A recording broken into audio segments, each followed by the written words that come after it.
मेरे सहयोगी इस वक्त मेरे साथ लाइव जुड़ी हुई हैं अधिक जानकारी के साथ। निकिता, चूंकि आज प्रधानमंत्री नरेंद्र मोदी के गढ़ यानी वाराणसी में, चूंकि यहाँ पर हम देखते हैं कि लोगों में खासा उत्साह और लोगों में खासा संतोष और संतुलन भी बना हुआ है पीएम मोदी को देखते हुए, बीजेपी को देखते हुए, लेकिन फिर भी कोई कोर कसर यहाँ पर बीजेपी नहीं छोड़ना चाहती है।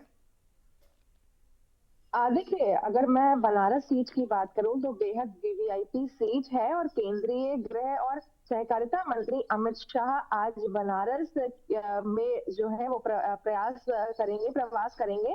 और साथ ही आपको बता दें कि अमित शाह प्रधानमंत्री मोदी का जो चुनाव प्रचार अभियान है उसकी शुरुआत कर रहे हैं। लगातार भारतीय जनता पार्टी की बात करूं तो धुआंधार बैटिंग कर रही है चुनावी मैदान में। इसी के सिलसिले में इसे आगे बढ़ाते हुए आज काशी में प्रवास करने वाले हैं और शाम 6 बजे के करीबन वो मोती झील पे बनारस में जो प्रधानमंत्री नरेंद्र मोदी का संसदीय क्षेत्र है वहां पर चुनाव कार्यक्रम का उद्घाटन करेंगे और साथ ही संगठनात्मक बैठक है उसका भी मार्गदर्शन करेंगे, रोड मैप तैयार करेंगे। साथ ही वहां पर आज मुख्यमंत्री योगी आदित्यनाथ भी बनारस ही प्रवास पर रहेंगे और साथ ही मुख्यमंत्री योगी आदित्यनाथ भी 6 बजे प्रधानमंत्री नरेंद्र मोदी का जो संसदीय क्षेत्र बनारस है उसके चुनाव कार्यक्रम के उद्घाटन में सम्मिलित होंगे। तो देखिए, एक तो वीआईपी सीट है, ऊपर से सबसे जो जरूरी बात यह है कि आज अमित शाह के साथ साथ मुख्यमंत्री योगी आदित्यनाथ भी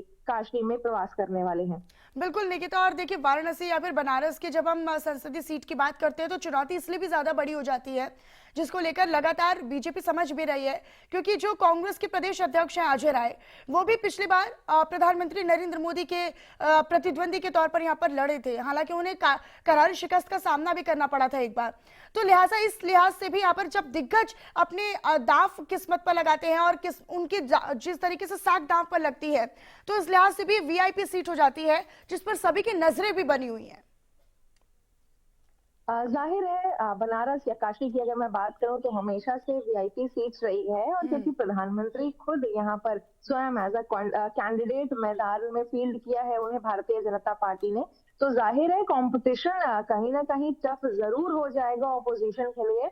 और जहां तक की अगर बात की जाए जनसभा और रैलियों की तो लगातार भारतीय जनता पार्टी ताबड़तोड़ रैलियां कर रही है। देखिए, कल ही की अगर मैं बात करूं तो 25 दिनों में 5 बार खुद मुख्यमंत्री योगी आदित्यनाथ मेरठ भी गए हैं और फिलहाल आज अमित शाह और खुद मुख्यमंत्री योगी आदित्यनाथ प्रवास कर रहे हैं और ये दोनों मिलके जिस तरीके यानी किसी भी सीट को बीजेपी हल्के में नहीं ले रही है, भले ही कितना ही गढ़ रहा हो या फिर कितनी मजबूती दावेदारी रही हो, लेकिन फिर भी कोई कोर कसर बीजेपी यहाँ पर नहीं छोड़ना चाहती है। अपनी नजर निकिता बनाकर रखिएगा, बने रहिएगा निकिता, आगे भी खबरों पर आपसे जानकारी साझा करेंगे। इसी बीच खबरों में आगे रुक करते हुए आपको बताएं कि बीजेपी मीडिया वॉर रूम का उद्घाटन आज होगा, जहां सीएम योगी आदित्यनाथ इस वॉर रूम का उद्घाटन करते हुए नजर आएंगे। बीजेपी प्रदेश कार्यालय में उद्घाटन होगा। बीजेपी प्रदेश अध्यक्ष भूपेंद्र चौधरी भी साथ में मौजूद नजर आएंगे। ये बड़ी जानकारी आप तक साझा कर रहे हैं। सीएम योगी आदित्यनाथ इसका उद्घाटन करेंगे। बीजेपी प्रदेश कार्यालय में वॉर रूम का उद्घाटन होना है। बीजेपी प्रदेश अध्यक्ष भूपेंद्र चौधरी भी इस दौरान मौजूद रहेंगे उद्घाटन कार्यक्रम के दौरान। निकिता मेरे सहयोगी लगातार मेरे साथ लाइव जुड़ी है। निकिता, कितना अहम हो जाता है चुनाव से ठीक पहले इस तरीके का वॉर रूम, चूंकि इसका उद्घाटन करने के लिए खुद यहां पर सीएम योगी आदित्यनाथ और प्रदेश अध्यक्ष भूपेंद्र चौधरी भी पहुंच रहे हैं।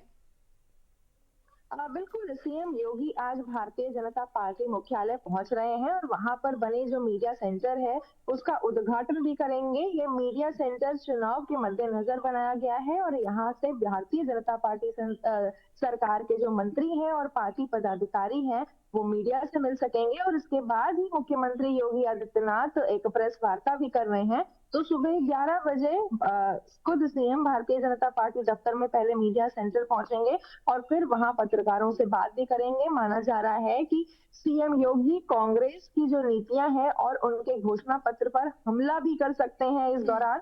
और कांग्रेस सरकार में जो पूर्व पीएम है मनमोहन सिंह, उन्होंने मुस्लिम्स को लेकर के उनसे संसाधनों के इस्तेमाल को लेकर भी जो योगी है वो मुख्यमंत्री है वो सवाल उठाएंगे, क्योंकि कल ये बहुत ज्यादा हॉट टॉपिक बन गया था, जिस तरीके से मुख्यमंत्री योगी आदित्यनाथ ने वार भी किया था और कांग्रेस के लिए जो उनके पूर्व प्रधानमंत्री हैं मनमोहन, उनके एक बयान पर ये पूरा घमासान चालू हो गया था, जो उन्होंने घमासान दिया था।